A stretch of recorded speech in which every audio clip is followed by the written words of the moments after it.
Hey everyone, welcome to yet another episode of Stories about Sales, Marketing, Business Growth at Concurrent. And today we are going to talk about how Canva grows its paid subscriptions. Last month we were recruiting for the post of social media manager, and one of the common question in all the interviews was which design tool do you use? And unanimously, every candidate answered Canva. And mind you that the candidates were globally spread. That's the kind of reach Canva has. Now let us see how do they convert the free users into paid users, or how they manage to grow the subscriptions. So there are three prime reasons that we are going to talk about today. Number one, in-product triggers to become a pro user. By pro user, I mean the paid one. Now what they have done is, it's quite intelligent. In the tool, you would see icon of a crown in many places. So this crown means the feature that you want to have is available only in the pro version of the product. That is, you need to become a paid user.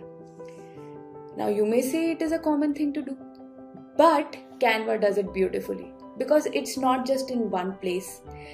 It's in every place where their target user, the prime target user, social media managers would want to use that facility. And that facility is available only in the pro. For example, resizing. Now, when you're recording videos, let's say, with the presentations, like spoken presentations, Instagram has a format of 1:1, Twitter has a format of a different aspect ratio, YouTube is different, LinkedIn is different. Now, if you could straight away use this resize feature, your work would be much easier, right?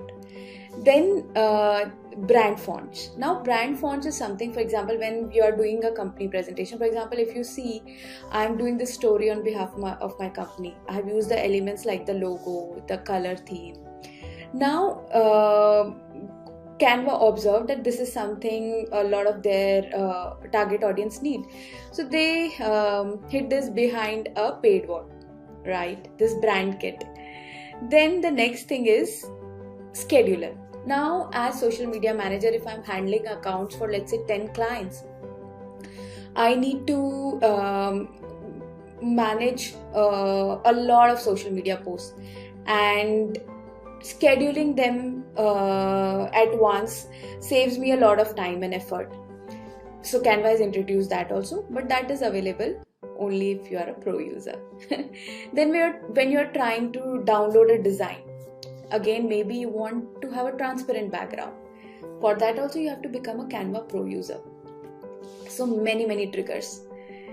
Next thing is the pricing. They call this as a growth loop. I heard it in a podcast by their product growth head, Dave Burson.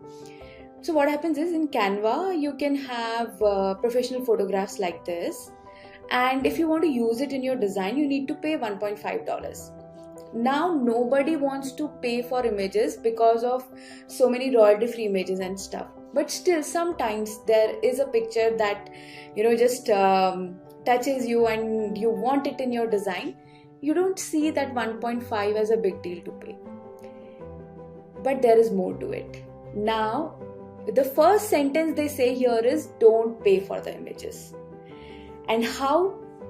So if you become a Canva Pro user, you will get such 90 million more images, right? And how much is Canva Pro here? Now, when your mind does that comparison, for the month it costs around $17, which is roughly the price of 14 to 15 such pictures. Now, if I am a social media manager who needs to create many visuals every month, I would be happy to become a Canva user, a paid user here.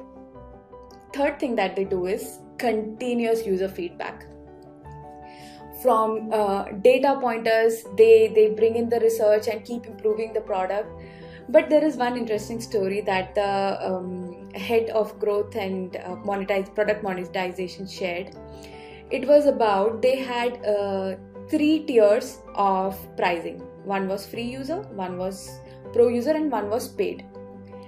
Now what happened? So there are three tiers, right? One is free, one is premium, and one is paid. Now what was happening was, these premium users gave the feedback that they are not happy with the idea of paying extra for that exclusive paid content. They wanted it to be a part of their pro membership, and Canva took that feedback and removed that third pricing tier. Then there was one more interesting thing that Dave Burson suggested in a podcast that I was hearing. He said, we do exit feedback. That is, whenever the person is cancelling a subscription, we ask them, what is it that we can do to change your mind in future? And he said one thing that prominently came out from there was, I don't see the value in the pricing here. So they continuously worked on it and tried to adjust the things so that the person feels that there is a value for that price. And so Canva is very, very particular about user feedback, having systems and processes around it, which has helped them monetize a great way. Recently it got valued at $15 billion. Amazing, isn't it? So yeah, that was today's story.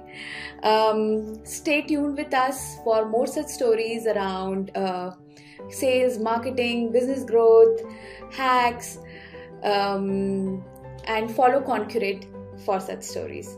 See you in the next video. Bye-bye.